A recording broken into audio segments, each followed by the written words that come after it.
Our NHS bike loan scheme really came about as a follow-on from the COVID recovery project, where we gave our e-bike fleet to NHS staff to use to commute to and from work during the height of the COVID pandemic. My name's Ryan, I'm the Senior Project Officer here at Forth Environment Link. My main responsibilities are overseeing the management and distribution of our e-bike fleet. Forth Environment Link are an active travel charity. We focus on e-bikes, and we have a number of other projects that help with community kitchens, food and reuse, wood upcycling. They all tie into our overall theme of tackling climate change.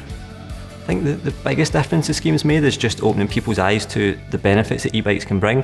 A lot of the staff live 5 to 10 miles away from the hospital, so it's not an unreasonable journey to replace buying an electric bike. So by offering them the bike over 90 days, it really gives them the ability to see, does an electric bike fit into their lifestyle overall? And it's I think on the most part it's really done that. Users can access the scheme through their intranet system, so it's advertised to NHS staff through their intranet and through their newsletter. They can get in touch by email or phone. We then send out the paperwork for them to fill out, and once we've got that back, the bike's delivered to them. I think that the scheme really has the potential to cut down on car journeys. The data so far from the trackers shows that the early batch have done over 1,800 miles on e-bikes, so if you think that's 1,800 less car miles.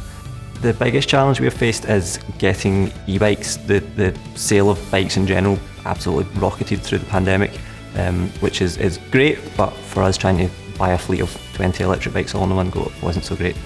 We have tackled the challenges really just by running the scheme with fewer bikes.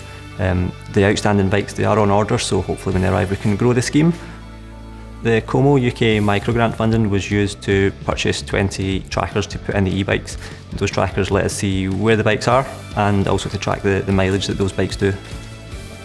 Our future aspirations for the scheme are to work with more employers across the Forth Valley. Just now we work predominantly with the NHS, but we're hoping we can roll that out, help more employers get funding to buy their own electric bike fleets and get more bums on saddles.